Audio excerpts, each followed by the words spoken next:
프레스 더 마리나 수분양자 총회를 시작하도록 하겠습니다. 먼저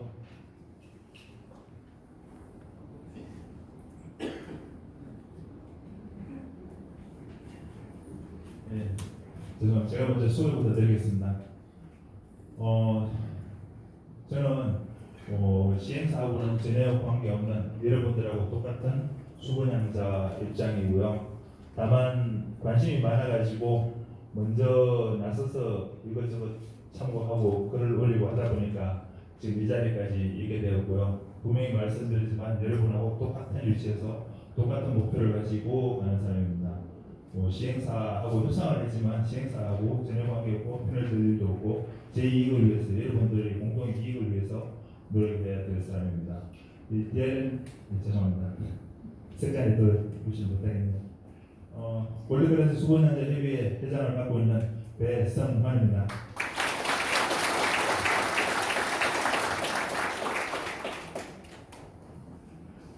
먼저 총회를 개최하게 된 사유를 간단하게 설명드리고 진행하겠습니다. 주차장 조례 개정 예수시에 우리가 지금 실제 부족한 주차장을 확보할 방안은 주차장 조례를 개정해가지고 그 기준을 채울 수밖에 없다고 생각했었고요. 최근까지도 디아일랜드, 자이, 골드클래서 주차장 조례 개정을 위해서 1년 동안 무수히 노력했습니다. 그런데 지금까지 가능성의 제로에 가깝다 그럴 정도로 쉽지 않습니다. 불가능한 건 아닌데 예수시라든가 시의회, 예수시민단체 반대가 워낙 심해가지고 진행을 못하고 있고 얘기 기댈 수 없는 상황이 되어 있고요. 가능성은 아주 낮습니다. 그 다음에 국토부를 통해서 추가 규제 완화를 요구했습니다. 우리는 주차장이 주 관심사지만 해운대나 인천 같은 경우에는 지구단위 계획이 문제가 되고요. 그 다음 또 다른 단지 같은 경우에 주차장 외에도 복도 폭이라든가 규제에 걸려서 용도 변경을 할 수 없는 경우가 아주 많기 때문에 단순하게 오피스텔로 용도 변경해라 해가지고 규제 완화 4가지 제시했던 것만으로는 도저히 불가능한 상황이기에 국토부에 추가 규제 완화를 요구했는데 국토부에서 전혀 움직이지 않고 있습니다. 추가 규제 완화는 없다. 각 단지별로 알아서 하는 거였습니다.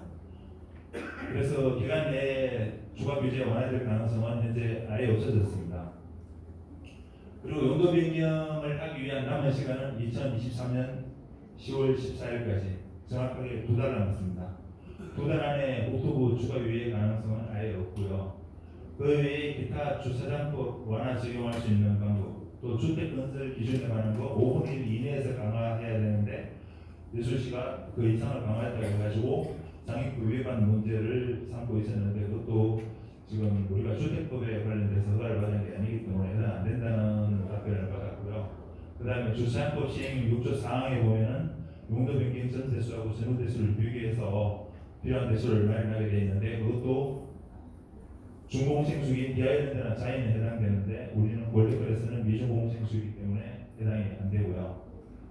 그 다음에 인근에 부설 주차장 설치하는 문제도 알아봤는데 현재 토지 자체가 없습니다. 그리고 우리가 지금 377개가 부족한데 이 면적을 땅을 사서 하려고 하면 약 1200평이 필요하고요. 토지 매입가만 200억, 공사비 200억, 400억 이상 비용이 들어가게 되어 있습니다. 400억이라면 우리가 부담해야 될 돈은 엄청나게 많겠죠. 인당 세대당 한 8천만 원씩 부담해야 되나? 그렇게 부담하고 주차장 마련하는 것도 어렵고 토지 공간도 아예 없습니다. 불가능한 일이고요. 그렇다고 용도 변경을 포기하기에는 너무 아직까지 좀 이른 것 같고요. 그래서 계속 여러 방면으로 알아보고 있었는데 우리가 지금 국토부에서 규제 완화 4가지 적용할 때 바닥 난방 금지, 그 다음에 발코니 설치 금지, 오피스텔 전용 출입구, 그 외에 추가적으로 하나 완화된 거 전용 면적 산정 방식 관련된 게 있는데 이 부분을 좀 설명할 내용이 많은데 일단 암목지수 적용이 가능하다고 해가지고 암목지수에 대해서도 좀 이따가 설명을 드리겠습니다. 그렇게 했을 때 하고 그 다음에 농협 하나로마트가 있는데요. 처음에 농협 하나로마트를 이제 설계 도면을 정확하게 이해를 못한 상태에서는 이해가 안 됐었는데 그 부분에 대해서 이제 본사하고 이야기를 하다 보니까 하나로마트 협조를 얻게 되면은 이제 주차장 보가 어느 정도 가능할 것으로 지금 판단이 돼가지고 이제 협상을 계속 진행을 했던 거고요. 오늘 내일은 이제 주차장 확보하는 방법, 시행사하고 본사하고 협상했던 내용, 그 다음에 용도 변경 동의 관련된 내용들에 대해서 좀 설명을 드리겠습니다. 임원진 분들 좀 나와서 인사 좀 하시죠. 그래도 지금 아직까지 이렇게 많이 모인 자리가 없기 때문에 저도 인사드릴 기회가 없었던 것 같습니다. 부회장님, 총무님 앞으로 잠깐 나와주실래요?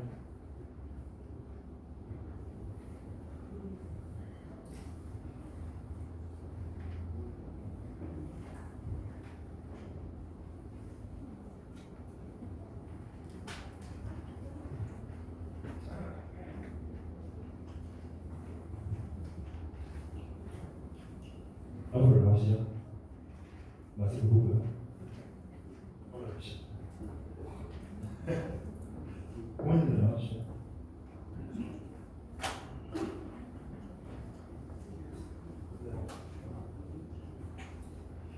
예, 운영진분 총 12명 있는데 일단 뒤에 지금 접수하느라고 좀 보니까 대표 운영진 몇 분만 인사드리도록 하겠습니다. 제 오른쪽에 계신 분은 우리 부회장님, 닉네임 황장군, 이름은 황정수입니다. 지금 내수에 거주하고 계시고요. 인사드리겠습니다. 간단히 인사하시죠. 두 번째 우리 설명을 맡아주시는 총무님, 닉네임은 오, 이름은 김상아입니다. 지금 여수에 거주하고 계시고요. 앞으로 우리 골드클래스 용도 변경을 위해서 가장 노력을 많이 해주실 분입니다. 그래서 부탁드리겠습니다. 세 번째 우리 고모님, 닉네임 별장이고요. 유창환, 그리고 사무소 동탄입니다. 운영진 회의를 위해서 최근에 몇 번 또 예수까지 내려오시고 광주에도 몇 번 참석해서 같이 도와주시고 노력 많이 해주시고 계시고요. 그리고 우리 협상 전문가여가지고 제가 부족한 부분을 아주 많이 메꿔주고 계십니다. 강하게 본사를 압박해서 우리에게 유리한 협상을 많이 이끌어내 주실 겁니다. 우리 고모님 인사드리겠습니다.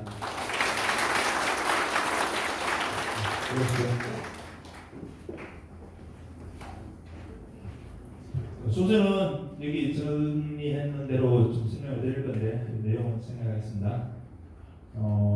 골드클래스가 완성됐을 때 뒷모습입니다. 바다가 보이는 모습인데요. 이건 조각도 옮겨놨고요.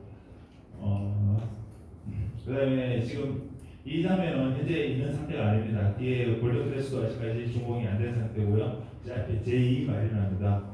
원래 2020년도에 완공 예정이었는데 계속 늦어져가지고 올해 2024년도 말에 착공한다는 말이 있습니다. 근데 이것도 예수시까지 다 통과는 다 됐는데 어떻게 진행되는지 정확하게 모르겠는데 아마 분명히 짓게 될 겁니다. 이게 완성됐을 때 제2마리나가 완성되면 앞에 22.5km 들어올 거고요. 우리 골드클래스의 가장 큰 조망이 될 겁니다. 밋밋한 바다만 있는 것보다는 멋진 건물이 있으면 훨씬 좋은 이제 조망이 돼서 가시도 높아질 거고요. 이건 우리가 입주할 때쯤 완공될 때쯤 거의 완성되지 않을까 하는 기대를 하고 있습니다. 꼭 진행되게 될 것 같고요. 그리고 이제 우리가 지금까지 중도금 대출 자서 외에 총 5번 설명을 드렸었고요. 집회를 이 자리에서도 2번 모이고 일산호실 새마을 공고 지금 우리가 여기서 임대를 쓰고 있는데 현재 이 장소도 새마을 공고에서 무상으로 임대를 해주고 있습니다. 그래서 좀 최대한 깨끗하게 쓰고 마지막에 반납을 해야 되고요. 지금까지 5번 동안 우리 수건양자 협의 쓰지 않고 전부 무상으로 새마을 공고에서 도와주고 계십니다. 오늘 이제 이 자리에는 총 한 135명 정도가 신청을 하셨는데 아직 나오지는 않는 것 같습니다. 임원진은 아까 설명드렸듯이 현재 12명으로 활동을 하고 있고요. 그동안에 전래연 집회, 그 다음에 광주 골클 본사 협의 여러 가지 회의에 이제 많이 참석을 해왔었고요. 최근에는 용도 변경 주차장 조례 완화를 위해서 여수 생숙 3단지하고 공동으로 국회의원, 시의원, 시청 무수하게 뛰어다니면서 방문을 했습니다. 그런데 아직까지도 주차 조례 완화는 이루어지지 않고 있습니다.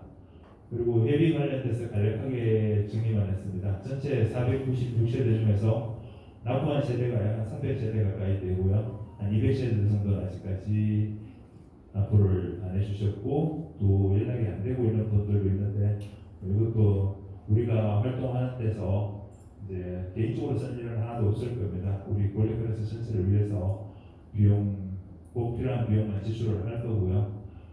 지금 한 1,510만 원 회비를 얻어서 지출 670만 원, 잔액 한 840만 원 정도 나와 있습니다.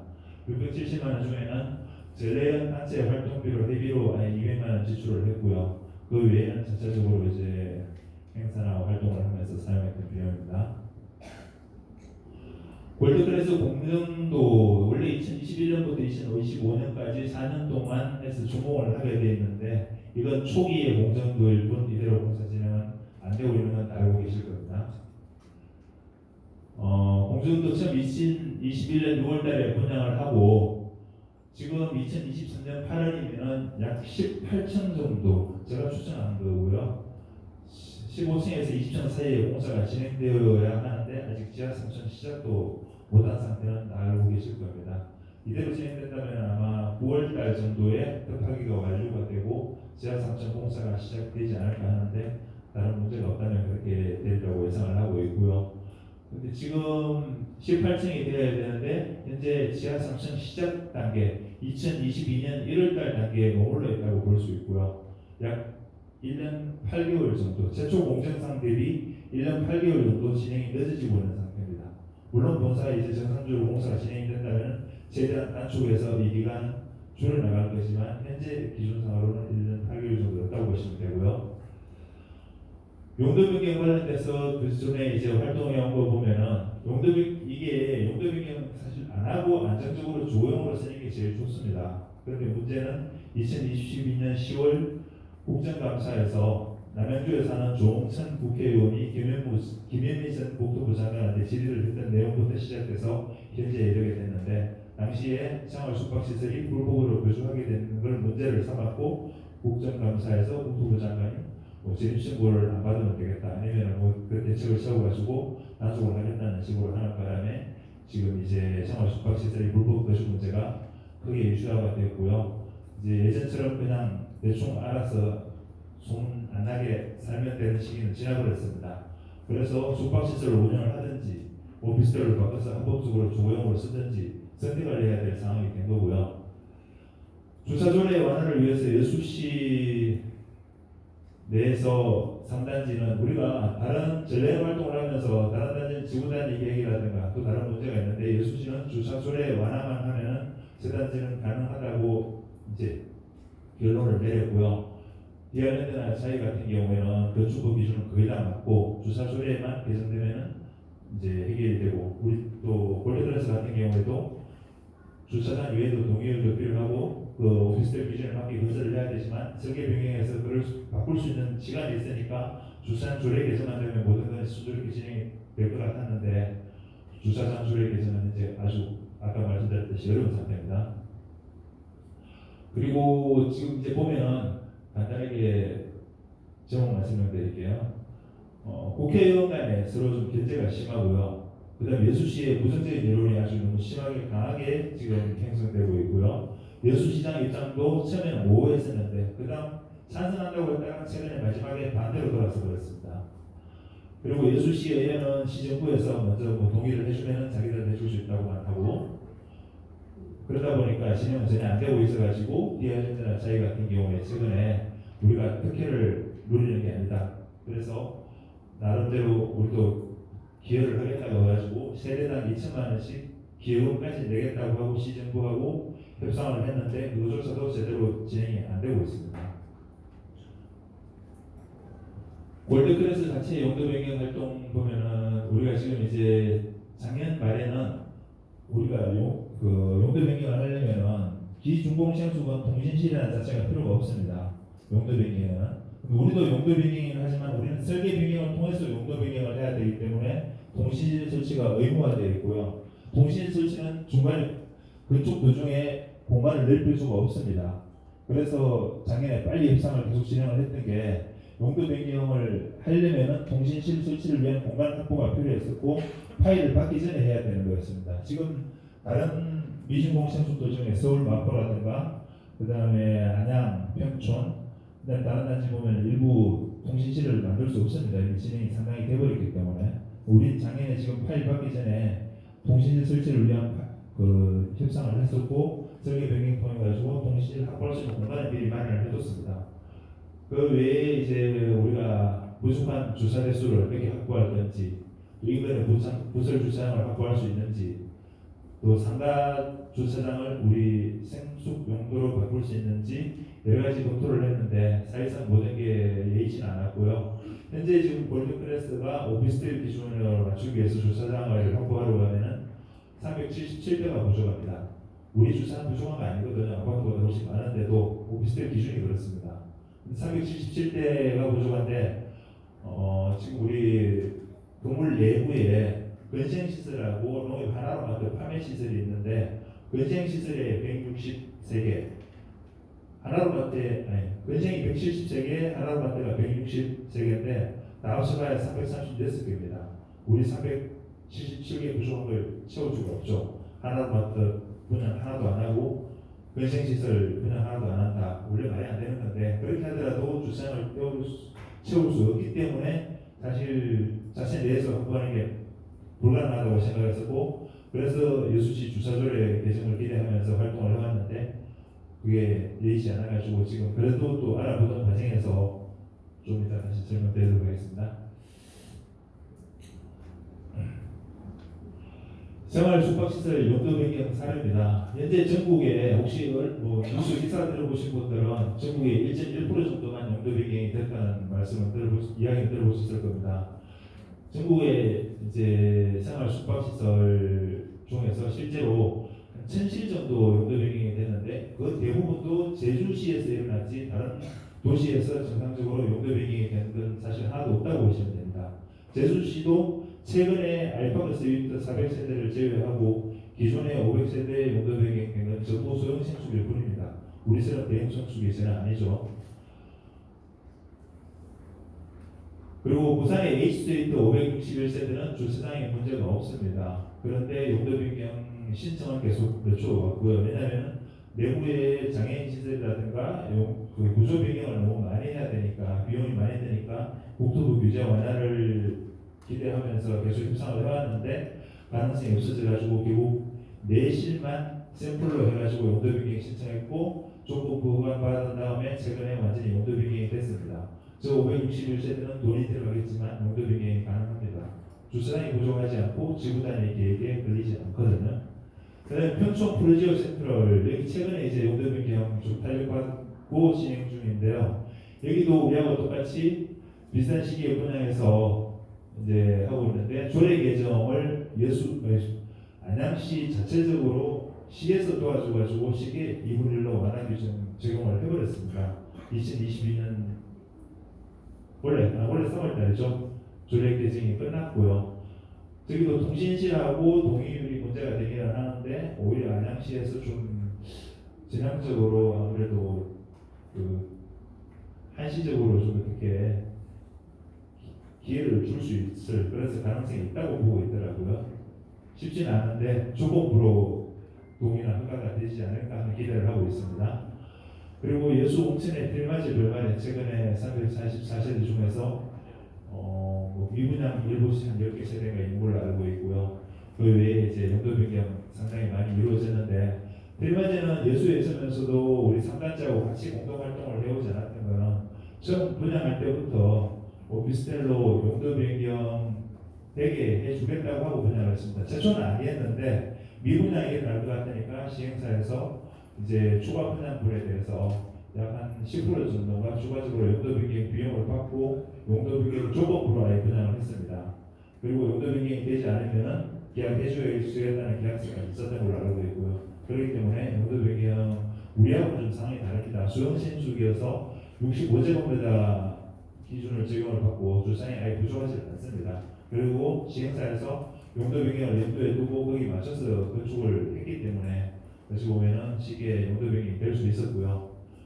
그 외에 여수의 비알랜드나 자이 같은 경우 현재 조례 개정 추진을 위해서 여러 가지로 노력하다가 그리고 이제 기부금까지 내겠다고 했는데 그조차도 제대로 되지는 않고 있습니다. 현재 디아일랜드가 250대, 자이가 426대 부족한데요. 디아일랜드 250대 같은 경우에는 인근 토지를 매입해서 용도 변경이 가능하긴 한데 토지가 사실 공간이 별로 없고요. 그 정도 하려면 200대 이상을 하려면 600평 이상의 땅이 필요한데 약 한 200억 정도 비용을 들고 400세대가 200억을 부담하려면 세대당 5천만 원씩은 부담해야 용도 변경이 가능합니다. 그렇게 진행을 하고 있었던 걸로 알고 있는데 아직 자세히는 모르겠습니다. 그대로는 그 외에 자이 같은 경우에는 426대는 현재 기준으로는 불가능합니다. 인근 부설 주차장은 300대 이상은 설치할 수 없게 되어 있고요. 조례 완화라든가 다른 어떤 방안을 찾고 아마 진행을 하게 되지 않을까 싶습니다. 그래서 전국적으로 본다면은 제주시하고 안양시만 시 정부 차원에서 조례 완화를 해줬습니다. 제주시 같은 경우에는 아주 전향적으로 정말 도와주고 있습니다. 예. 심지어 뭐 이행강제금 부과도 웬만하면 하지 않겠다는 거고요. 신고 안 들어오겠다면 안 하겠다고 합니다. 신고 들어오면은 어떻게 빠져나갈 수 있는지 방법까지도 시와 정부하고 아예 생수 연합회하고 협의를 하고 있을 정도고요. 예수시는 그런 상황은 아닙니다. 예수시는 반대하는 어떤 조직에서 나중에 숙박업으로 쓰지 않고 주거용으로 쓴다면은 아마 고발이 들어가가지고 단속 대상이 될 가능성이 아주 높다고 보시면 됩니다. 그래서 우리한테는 용도 변경이 절실하다고 볼 수 있고요. 유예기간이 연장되고 최근에 이제 전례 차원에서 국토부의 유예기간 연장을 요구하고 있습니다. 이제 만약 안 될 때는 또 그동안에 다른 방안을 찾아야 되니까 유예기간 연장을 요구할 수밖에 없긴 한데 유예기간 연장된다고 마냥 좋은 것만은 아닙니다. 일단 유예기간 1년이 연장된다고 봤을 때는 그 2024년 준공되는 평촌이나 송도 일스테이트 마곡 같은 경우에는 준공이 되어버립니다. 이런 단지는 그런 동의를 필요 없게 되어버리고요. 통시실 필요 없게 되어버리고 용도 변경이 아주 쉬워집니다. 주차장 조례 개설되면 가능해지겠죠. 왜냐하면 준공이 되고 나면 통시실 실시 규정이 없어지고요. 동의율도 80%만 받아도 되거나 아니면은 관리 규약에 정해진 동의율만 받으면 될 수 있습니다. 그래서 오히려 용도 변경된다면 그런 단지 좋아지겠죠. 만약에 2년 동안 유예기가 연장되면 라곤이나 청주나 또 이런 단지가 준공이 되니까 이런 기준에서 자유화지겠고요. 우리 골드클래스는 2년이 연장돼도 2025년 10월달까지 용도 준공이 될 확률은 현재로서는 아예 없습니다. 그래서 유예기가 연장이 돼도 우리한테 혜택은 기간을 좀 벌어줄 수 있을지 몰라도 그게 크게 통신이 없어졌다거나 동의를 100%안 받아야 되는 조건으로 바뀌지는 않습니다. 요건 이제 우리가 오피스텔하고 생활 숙박시설의 차이점에 대해서 간략하게 전체적인 내용들은 다 뺐고요. 이제 간략하게 몇 가지만 보면 취득세 같은 경우에는 어차피 생수비든 오피스텔은 4.6% 동일할 거고요. 그 다음에 재산세 같은 경우에는 오히려 오피스텔이나 주거용 오피스텔일 때 오히려 재산세는 적어지게 되어 있습니다. 그 다음에 1세대 1주택 비과세는 생활 숙박시설이든 주거용 오피스텔이든 다 가능합니다. 생활 숙박시설을 주거용으로 쓰고 1세대 1주택일 때는 비과세 가능하거든요. 다만 지금까지 실제 그렇게 받아왔는데 앞으로는 문제가 되겠죠. 이제 양도세에서는 비과세를 받을 수 있는데 거주하는 기간 동안 이행강제가 오래된다면 그 혜택은 없다고 봐야 되고 지금 도움이라기보다는 무조건 용도 변경은 그래서 이제 해야 되고 양도세 비과세를 목적으로 염두에 둘 건 아닌 것 같고요. 그 다음에 이제 생활 숙박시설로 운영할 때 위탁업체의 위탁을 필수로 해야 됩니다. 개인 숙박은 아예 불가능합니다. 저도 제일 처음에 개인 숙박이 가능한 줄 알았는데 현재 우리 숙박업 기준에 보면은 30실 이상 등록된 업체에 위탁을 해서 숙박을 해야 되고요. 수익은 그 위탁업체를 통해서 분배받는 수밖에 없습니다. 유일하게 그것만 합법이고요. 장기 숙박 거주는 불법일 수도 있고 합법이 될 수도 있는데 확실하지 않습니다. 항상 그렇게 장기 숙박으로 거주했다 이렇게 이야기를 많이 하는데 엄밀하게 숙박업 기준을 보면은 분명히 불법이 됩니다. 그 숙박업하고 임대업하고 구분하는 기준으로 보면은 임대업에 속할 가능성이 많아져요. 물론 뭐 단속 대상이 안 되면 다행이겠지만 장기 숙박 거주도 합법적인 주거 방식은 아닙니다. 그 다음에 자가 거주 당연히 불법일 거고요. 사무실 임대하는 것도 불법입니다. 숙박시설은 숙박업 신고를 하고 숙박으로 운영을 해야 되지 사무실 임대도 불법이고요. 다만 오피스텔로 바뀌었을 때 업무용 사무실로 쓸지 주거용으로 쓸지는 선택이고 둘 다 합법이 되겠죠. 근데 우리가 지금 여기 모인 이유도 사실 결국 선택을 하기 위해서입니다. 골드클래스를 오피스텔로 용도 변경을 할 건지, 계약을 해지할 건지, 아니면 생활 숙박시설로 그대로 갈 건지. 근데 지금 우리가 이제 한 이유는 그래도 해지는 쉽지는 않습니다. 해지 조건이 충족되긴 할 겁니다. 근데 시행사에서 쉽게 수락하고 해지해주면은 아주 간단합니다. 위약금까지 받고 끝낼 수 있겠죠. 근데 해지를 해주지 않고 뭐 공사 지연된 이유를 대고 잘 받아주지 않을 때는 결국 우리가 할 수 있는 건 소송밖에 없을 거고요. 소송이라는 건 정말 운 좋게 빨리 끝나는 일련이고요. 2년은 기본이라고 보시면 될 겁니다. 이렇게 되면은 우리도 피곤할 거고 정말 전체 세대가 뭐 소송하고 그런다면 시행사가 어떻게 될지도 모르는 상황이고, 그래서 우리한테 최적의 방법은 용도 변경을 통해서 가치를 높이는 게 아닌가 생각돼서 이렇게 여러분들을 모시게 된 거고요. 생활 숙박시설로 그대로 중공에서 운영하려고 하면 위탁사 선정하고 이제 위탁하면 되고요. 우리가 30지 이상 모여서 위탁업체를 등록할 수도 물론 있습니다. 근데 인텐실 있어야 되고 카운터 있어야 되고 하는데 지금 해운대 어디죠? 해운대 생활 숙박시설 제일 유명한 LCT 있죠. LCT 같은 경우도 한 3개 단지가 들어와 있고, 그러다 보니까 이 시행사 위탁사끼리도 분쟁이 심하고요. 또 수분양자들하고 분쟁이 심해서 뭐 제주도 같은 경우에는 들어보셨겠지만 웬만한 데는 95% 이상이 소송 중입니다. 제대로 숙박해서 수익금을 제대로 분배하지 않고, 또 그리고 여수온천이라는 데가 숙박업에서 수익이 잘 나올 수 있는 위치가 아니거든요. 관광지라고 보기에는 그렇고 주거지형으로 최적화된 데가 여수온천이라고 보시면 될 것 같습니다.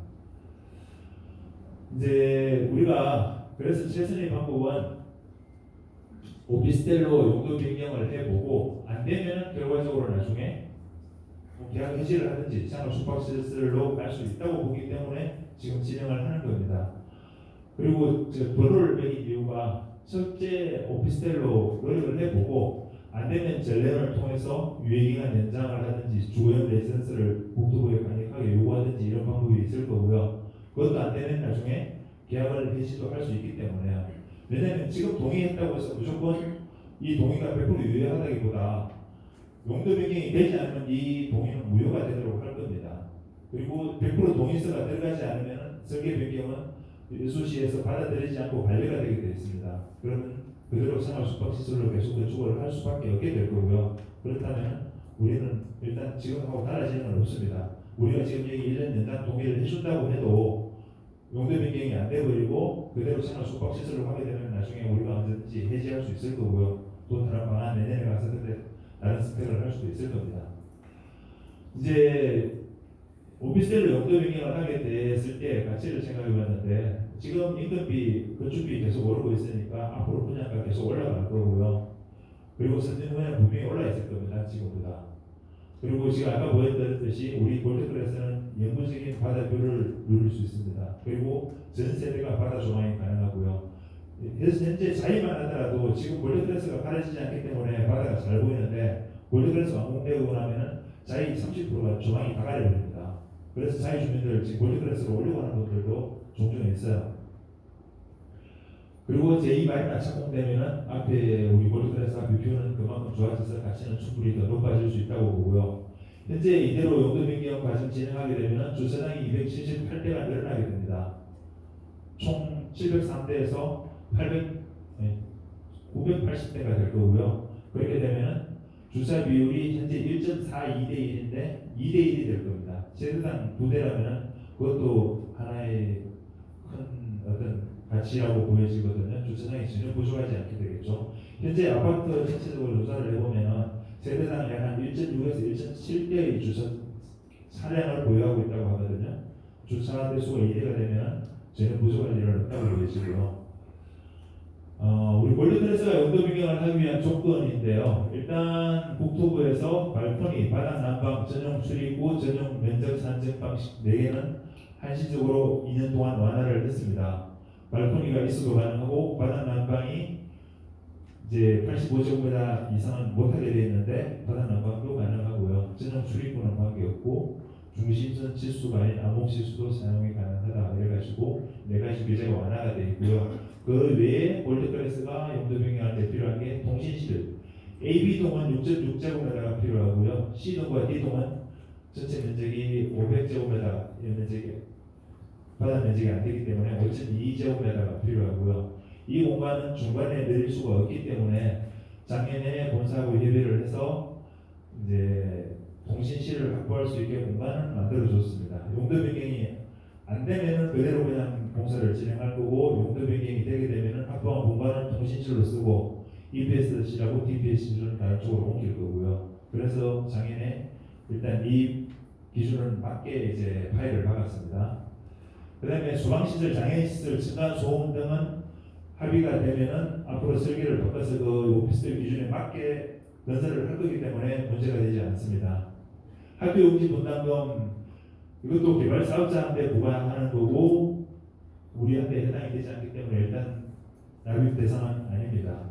세대당 0.8%면 한 5, 600만 원이 될 수도 있는데 일단 우리 대상은 아닌 걸로 되어 있고 교육청에 알아봐도 부과할 수 있는 명분은 없다고 합니다. 그 다음에 여수시 주차장 조례 개정 과정을 보겠습니다. 2017년도에 시설 면적 기준으로 생활 숙박시설을 분양했는데 시설 면적 기준도 2017년도부터 계속 강화가 돼서 현재는 100제곱미터당 한 대를 갖추게 되어 있고요. 오피스텔 같은 경우에는 75제곱미터로 되어 있던 것이 지금 여수시는 57제곱미터당 한 대로 강화시켰습니다. 이제 전국 평균에 비해서 많이 강화되어 있는 여수시 주차장 조례고요. 그것 때문에 지금 용도 변경에 많은 어려움이 있는 상태입니다. 웅천 지역의 다른 아파트하고 생수하고 주차장 비율을 조사했는데요. 실제로 공동주택인 아파트 같은 경우에 지회는 1대1, 구매 거리는 1.4대1 정도의 주차장을 확보하고 있고요.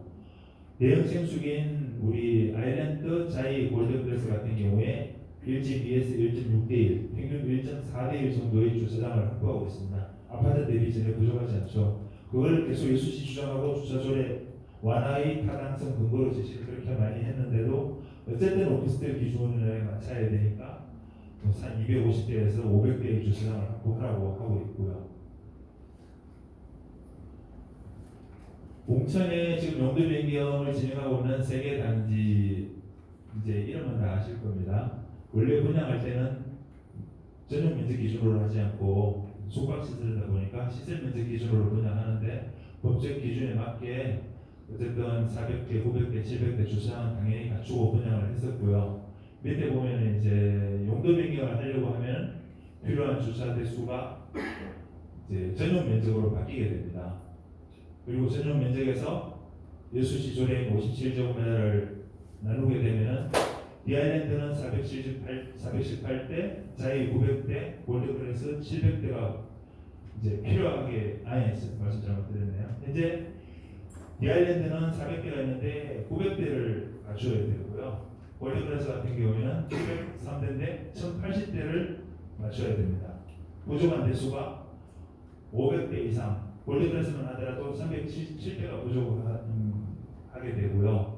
이 기준은 처음엔 이 기준이 맞았는데 법제처 질의까지 최종 거친 결과 디아일랜드나 자이는 저 기준 적용을 받지 않고 골드클래스는 설계 변경이기 때문에 이 기준이 맞고요. 우리는 370대가 부족합니다.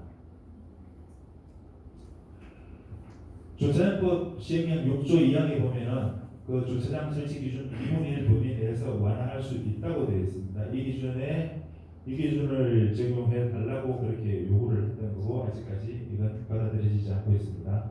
그 다음에 6조 4항에 보면은 용도 변경 시점 주차장 설치 기준에 따라서 변경 후하고 변경 전 대수를 비교해서 부족한 부분을 갖추게 되어 있는데 이게 우리는 해당이 안 되고 디아일랜드 자이가 해당이 됩니다. 이게 법이라는 게 준공제일 때하고 준공구일 때하고 아까 동의율도 그렇지만 주차장 설정한 기준 자체도 다르고요. 많이 다릅니다. 골드클래스 자체 주차장을 보면요. 생활 숙박시설로 분양할 당시에 전체 시설 면적 84,000제곱미터에 법정 대수 702대인데 703대 딱 맞춰서 건축을 하고 있죠. 그리고 판매 시설은 농협을 말하는 겁니다. 이제 법정 대수는 53대인데 9대로 해서 약 100대 정도 여유가 있었고요. 또 근린생활시설 일반 우리 상가 사무실 같은 거 이제 법정 58대인데 173대 여유가 한 115대 있는 상태고요. 처음에 310 이렇게 그 세 가지를 다 합쳐봐도 여유 대수를 다 맞춰도 아니면은 전체 조사 대수를 다 합쳐도 우리 부족한 377대를 맞출 수는 없었습니다. 그래서 내부 주차장 확보가 불가능하다고 봤었고요. 근데 최근에 이제 그와 관련된 것 좀 다시 설명드리겠습니다. 용도 변경 시 필요한 주차 대수 이 부분을 여수시에 처음에 이제 주장했던 대로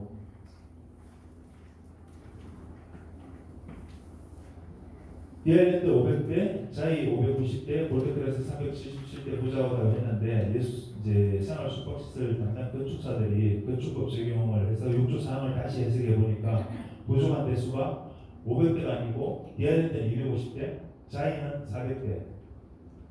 실제로 디아일랜드는 250대 이상이 줄고 자이도 170대가 줄어드는 이런 현상이 나온 거죠. 근데 여수시청하고 국토부하고 생수시 주장에 달라가지고 이제 질의를 했는데 국토부는 여수시청 손을 들어줬는데 최종적으로 법제처 이제 판단 결과는 생수의 주장이 맞다 해가지고 디아일랜드나 자이는 실제 250대나 426대가 부족한 게 맞는 거고요. 실제 여수시 건축가나 주차가에서도 법 해석을 잘못해가지고 주차 대수 차이가 많이 났던 겁니다. 그런데 볼트클래스는 준공을 안 한 탓에 377대 부족 이대로입니다. 우리가 건축법 적용하는 게 19조, 16조가 다릅니다. 디아일랜드나 자이는 19조 적용을 받을 거고요. 우리는 16조에 따라서 용도 변경을 해야 되기 때문에 이 기준 적용도 다른 거고요. 우리는 377대 부족 그대로고 우리도 6조 사항 적용을 받는다면 239대가 부족하니까 실제로 120대, 130대 여유가 생길 뻔했는데 우리는 거기 해당이 안 되고 있고요. 다만 최근에 암묵지수를 적용했을 때 100대를 줄일 수 있다고 판단을 했습니다. 그 이유는 이제 아파트하고 생수 면적 비교하는 방식인데요. 이제 건축법 적용받는 생수 같은 경우는 이 외벽의 중심선을 가지고 면적을 산정합니다. 실제로 면적에 손해를 많이 보게 되겠죠. 벽 두께의 절반은 손해를 보는 겁니다. 그런데 아파트나 오피스텔 같은 경우에 아파트는 98년도에, 오피스텔은 2015년도에 주택법 개정을 하면서 암묵지수라 그래가지고 실제로 우리가 쓰고 있는 면적, 눈에 보이는 면적으로 면적을 산정하게 되어 있습니다. 그러니까 이게 평수 면적 차이가 제법 많이 발생합니다. 벽 두께 절반을 손실을 보는 게 아니라 실제 면적 그대로 쓰는 거죠. 우리가 생수기 면적 작다는 이유도 가장 큰 이유는 여기에 있습니다. 물론 발코니 부분도 확장 부분도 없잖아 있는데 이 부분 때문에 생수기 전용 면적 기준으로 봤을 때 아파트보다 면적이 작은 이유고요. 암묵지수하고 중심선 지수하고 차이입니다. 결국 암묵지수를 적용하는 게 훨씬 더 많은 면적을 사용할 수 있는 대신 우리는 이미 중심선 지수로 분양을 했기 때문에 이걸 암묵지수로 적용하게 될 경우에 우리 전용 면적이 줄어들어 버립니다. 139로 분양했지 않습니까? 이게 120 얼마로 줄어버리고요. 105로 분양했는데 90 얼마로 줄어요. 근데 실제 우리가 이미 분양했을 때 면적은 그대로 가지고 있는 겁니다. 그 자체가 바뀌는 건 아니니까요. 이제 우리가 부족한 주차장 아까 100대 암묵지수를 적용했을 때 그러면 100대가 빠지니까 총 277대가 부족하게 되고요. 이것도 어디서 확보할 거냐? 아까 외부 주차장 확보라는 거는 300대 이내니까 가능은 한데 이 주차장을 확보하려고 하면 대체적으로 한 300억 정도의 비용이 들어갑니다. 공간이 있다고 하더라도 세대당 6천만 원 정도면 해결은 될 수 있는데 일단 공간이 없어서 불가능하고 우리가 할 수 있는 방법은 오로지 자체 내 해결하는 방법 외에는 없습니다. 이제 조례 개정을 통해서 2분의 1 완화를 하려고 그렇게 시도를 했지만 이제 여수시에서 전혀 통과가 안 되고 가능성이 이제 없기 때문에 우리가 나름대로의 방법을 찾아야 되겠다고 해서 이제 이렇게 모이는 거고요. 그 다음에 부설 주차장 매입은 이 공간 이내에 그 비용을 들여서 한다 하더라도 토지가 없어서 매입이 불가능하고요. 그 다음에 방법은 유일하게 건물 내에 추가 확보하는 방법밖에 없는데 원래 377대 부족하던 것을 암묵지수 적용하게 되면 278대가 부족한 걸로 나왔습니다. 이제 그걸 확보하려고 하면은 농협이랑 판매시설의 면적을 조정을 하고 2층에 있는 건생시설 분양을 못하고 그 다음에 주민 편의시설을 축소하는 방법, 이런 여러 가지 방법으로 연구를 했었고요.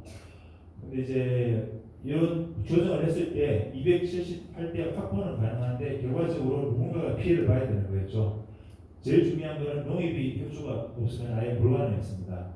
농협이 가장 큰 면적을 사용하고 있었고요. 왜냐하면 지하 1, 2층에 천평씩을 쓰고 있었거든요.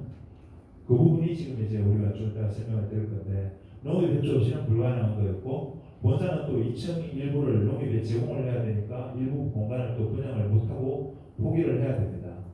어차피 공간을 확보하려고 하면 다른 쪽에 희생이 따라야 될 테니까요. 그리고 또 농협의 위약금 문제도 발생을 하게 되고요.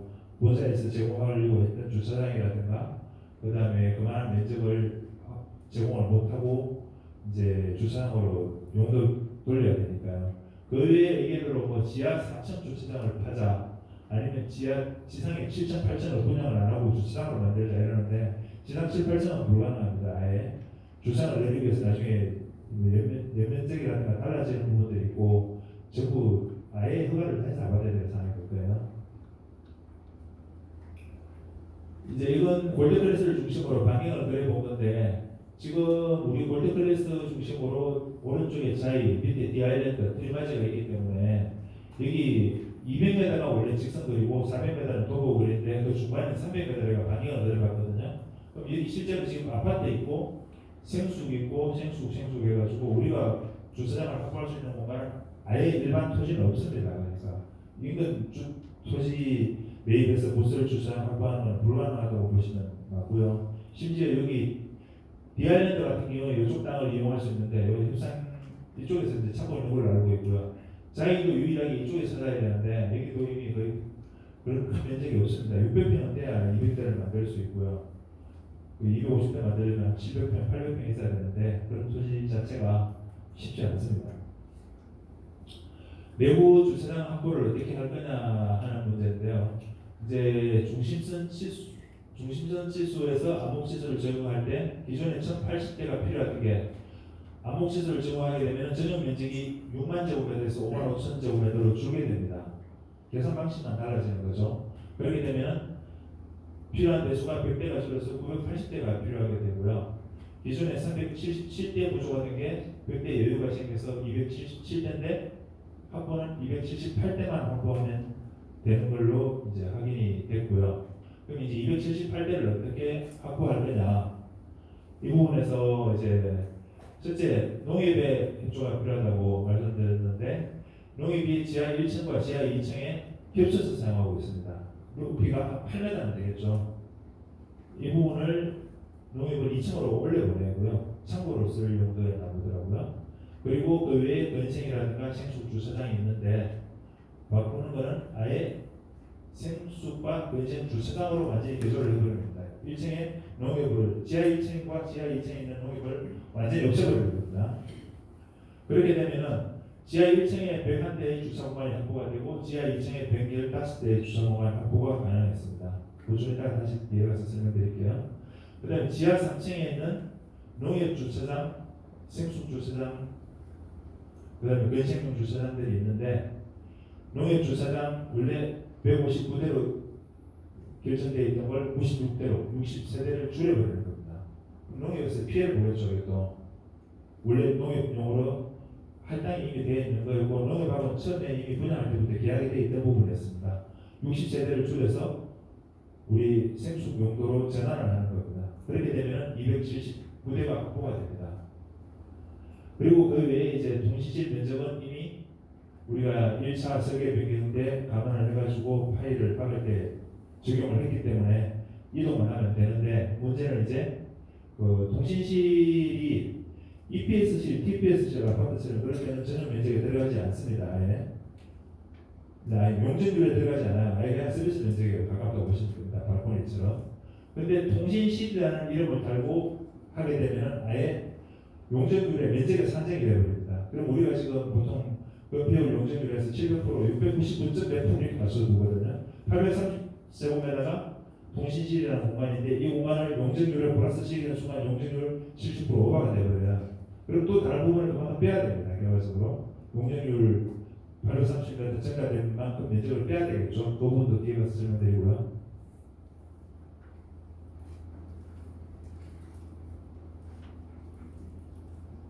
이제 도면으로 요약한 건데요. 원래 이 농입으로 쓰고 있는 공간이 이게 한 1000평 정도 되는데요. 이게 지하 1층하고 지하 2층하고 오픈되어 있는 공간입니다. 복층으로 보셔도 되고요. 아주 높이가 높죠. 그러니까 한 층이 4m라고 보실 때 이 높이가 약 8m 됩니다.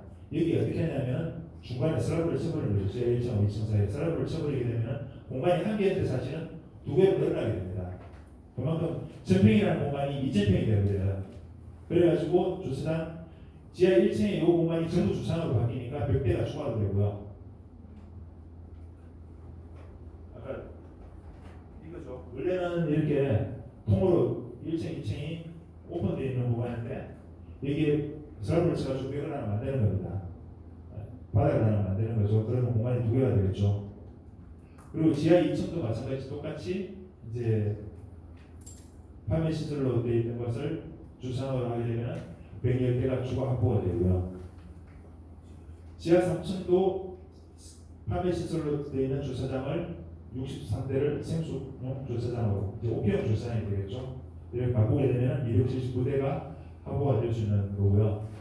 그다음에 이제 지하 2층은 원래 지상 2층 같은 경우에는 원래 전부 다가 이제 건생용으로 이제 골드클래스가 분양을 해서 수요를 얻는 겁니다. 근데 아까 지하 1층, 2층을 생수용 주차장으로 양보를 하게 될 때 그만큼 공간이 지상 1층밖에 안 나게 되거든요. 그 공간을 이제 500평 정도를 농협에 제공을 하게 되고, 그리고 골드클래스는 500평 분양을 포기해야 됩니다. 그리고 여기에 이제 면적만큼 이제 이 공간은 골드클래스에서 분양 포기하면서 수익 감소가 될 거고요. 이제 건설으로 분양하는 게 아니고 농업에서 건설 용도로 사용을 하게 될 거고요. 아까 통신재료 관련된 건데 이제 A동, B동, C동, D동에 전부 다 6m에서 5m, 5제곱미터 정도의 면적을 통신실로 확보하게 되면 이게 한 층마다입니다. 집중 통신실은 1층에 설치해야 되고 고래 통신실을 해가지고 1층, 2층, 3층 모든 면적에 6제곱미터, 5제곱미터씩 다 통신실을 설치를 해야 돼요. 그렇게 해가지고 전부 나온 게 830제곱미터인데 이게 통신실이 연면적이 포함되면서 그만큼 어느 835에 달한 공간을 다시 그만큼 이제 연면적을 빼줘야 되는 겁니다. 어떤 시설, 우리 편의 시설을 없애든 어떤 시설을 없애든지 260평 정도를 빼야 되겠죠 이제.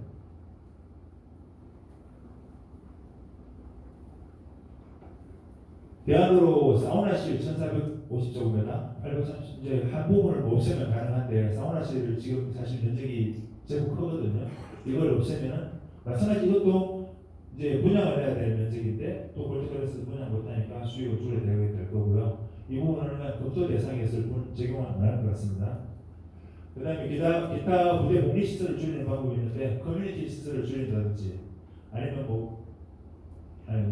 그리고 5층에 있는 커뮤니티 시설, 그다음에 6층에 있는 골프 연습장, 피트니스 센터 이런 부분들을 이렇게 없애면 되는데 지금 사실 골드클래스의 편의 시설이 별로 없는데 이것조차 줄이면 뭐 생활하는 데 있지 않겠지만 그래도 우리가 부대 복리 시설이 없어진다면 그만큼 많이 불편할 거니까 이것도 최후의 대안이 되어야 된다고 보여지고요. 이것도 검토 대상에 들어가긴 했으나 현재 적용을 안 하는 쪽으로 이 편의 시설을 줄이게 되면 우리가 많이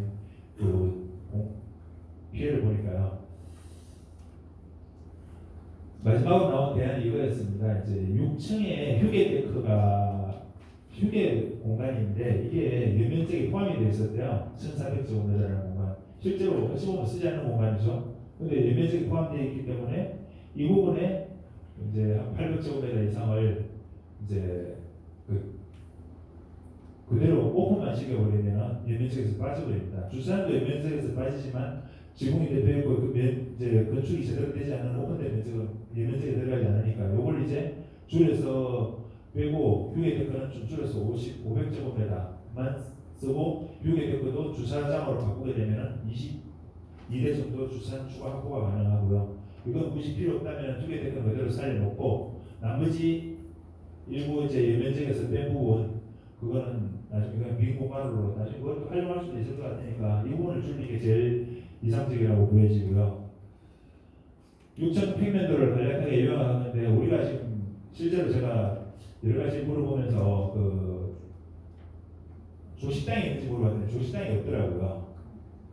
자기 같은 경우에 조식당을 유용하게 잘 쓰고 있답니다. 며칠 전에 그 우리 골드클래스 사겠다는 분이 젊은이 묻는 게 조식당이 있느냐, 뭐 수영장 어떻게 되느냐 이런 것들 묻던데요. 그 조식당이 사실 없어요. 지금 6층에 5층에 이제 커뮤니티 시설 독서실 730제곱미터가 있고요. 6층에 골프 연습장, 휘트니스 센터, 일주일 카페 한 33평, 그 다음에 사우나 시설, 나머지 여기 주차장입니다. 그런데 이 부분을 이제 어떻게 활용할 수 있느냐를 상의를 좀 했는데, 이걸 줄인다는 거는 우리한테 그만큼 휴게되거는 좀 줄여도 사실 우리한테 큰 피해가 아니기 때문에 가능하기 때문에 면접 대체형으로 쓰고요. 골프 연습장 이게 한 450제곱미터, 힐테니스 센터 450제곱미터 될 것 같은데 골프 연습장을 지하로 내려라고 요구를 하고 있습니다. 지하로 내리면은 이제 예면적 포함 안 되는 공간, 남은 공간이 있더라고요. 그걸로 골프 연습장을 좀 내려가고 골프 치실 분들은 좀 불편할 수 있겠죠. 근데 뭐 안 되는 건 아니잖아요. 엘리베이터 다 내려갈 거니까. 그리고 이 골프 연습장 공간을 식당, 조식당 용도로 쓸 수 없는지 지금 상의 중인데 설계를 다 바꾸고 또다시 설계해야 되고 뭐 좀 난색을 표현하던데 우리 지금 운영진에서 하는 이야기는 무조건 관철식에서 조식장을 만들자는 쪽으로 하고 있습니다. 뭐 강하게 밀어붙여서 진행을 하도록 해보겠습니다. 이 부분은 6층 아까 효율적인 활용 방안 해가지고 연구했던 게 이제 그 골프 연습장을 이동시키고 그 다음에 이제 수영장도 설치를 하자고 건의를 하고 있는데 사실상 수영장 설치가 아주 어렵습니다. 주민 그 수영장 설치하는 것도 주민 100% 동의를 받아야 된다고 하더라고요. 그 다음에 구조 진단 다시 해야 되고요. 전부 설계 다 다시 해야 되고 사실상 쉽지는 않아요. 지금도 알아보고 있는데 제일 어려운 부분이 처음에 반영하면 쉬운데 중간에 반영하면 아직 사실상 어려움이 좀 많이 있고요. 만약 수영장 설치가 불가능하다면 골프 연습장을 내리고 그 자리에 조식장 설치를 꼭 해야 된다고 지금 주장을 하려고 하고 있고요. 그 다음에 전기차 충전 시설을 지금 한 15개 있는데 이게 뭐 주차장 면적이 늘어나거나 이러면 반드시 좀 더 늘려야 될 것 같고요. 현재 전기차 사실 뭐 많지는 않겠지만 앞으로 3년 후에는 지금보다 전기차 아무래도 많이 쓸 것 같고요. 좀 더 많이 공간을 확보하는 건 필수적이라고 보여지고 이건 중간에 나중에 충분하게 요구해서 바꿀 수도 있습니다. 요거 아까 좀 내용들을 좀 요약해 본 건데요. 이제 지하에 생수용 주차장이 없던 것을 생수용 주차장을 278대를 지하에 확보하는 방식입니다. 아까 쭉 설명드렸었죠. 그렇게 되면은 우리가 지금 이제 원래는 3, 4, 5, 6층이 생수용 주차장이었는데 기존의 생수용 주차장 703대는 그대로 가져가고요. 지하 1, 2, 3층은 주로 건생이나 판매시설용 주차장이었는데 오피스텔로 바뀌게 될 때 지하 1층, 지하 2층, 지하 3층까지 전부 생수용 주차장이 들어가게 됩니다. 그러면은 총 7개 층에 우리 생수용 주차장이 이제 설치가 되게 되겠죠. 실제로 우리가 인근 지역에 무설 주차장 설치했을 때는 200m, 400m 설치하면요 거기까지 주차를 하시는 분들 많지 않아요. 나중에 관리하기도 힘들고 우리 주차장이지만 우리 주차장 아니고 남들이 주변에 있는 사람들이 다 쓰는 그냥 남들 공간밖에 안 되는데 우리가 지하에 있다면 엘리베이터 타고 바로 내려가는 거니까 당연히 우리가 실제로 활용할 수 있는 공간이 되는 겁니다. 우리가 다 혜택을 보는 것이 이 공간 남한테 남들이 쓸 일도 없겠죠. 그래서 가치는 충분하다고 보여지고요. 이제 용도 변경을 하기 위해서 지금 우리가 아까 그 부분을 사용을 하고 변경을 하려고 하면은 본사하고 협상이 이루어질 수밖에 없습니다. 다른 지금 이미 주공대 선수 같은 경우는 건축사만 끼면은 용도 변경이 가능합니다. 법적 기준에 맞으면. 그런데 우리 골드버스 같은 경우는 설계 변경을 통해서 용도 변경을 해야 되기 때문에 본사 협조 없이는 용도 변경은 아예 불가능합니다. 설계 변경이라는 자체를 신청을 우리가 개별적으로 할 수 있는 게 아니고 골드버스 본사 시행사만 신청할 수 있습니다. 그래서 무조건 시행사 협조가 있어야 가능하고요. 그 다음에 아까 같이 그런 용제 변경을 하려고 하면은 비용은 당연히 수백억이 들겠죠. 그 부분을 그냥 무조건 본사에서 다 부담해라.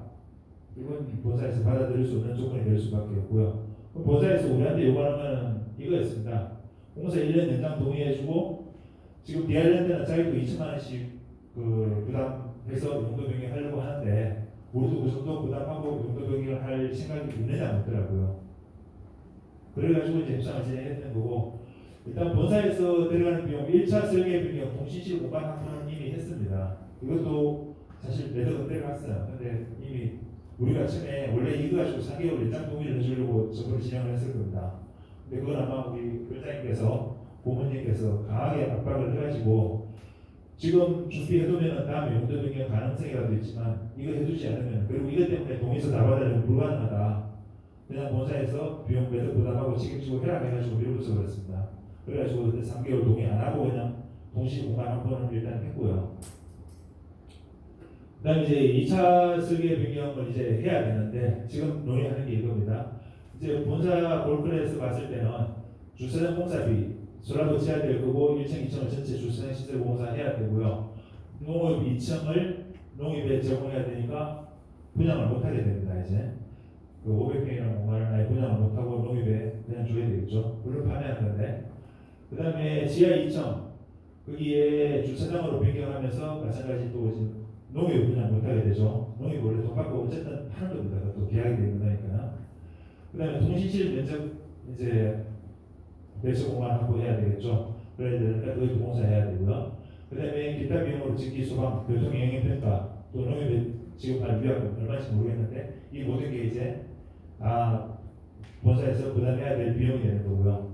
우리는 근데 이제 본사에서 처음에 요구하는 거는 공사 기간 어차피 이 기간에 불가능하니까 우리가 용도 변경이 필요하니까 연장 동의를 좀 해달라. 그리고 이 비용들 중에서 한 2, 3천만 원 부담해가지고 100억을 지원해 달라 이거였어요.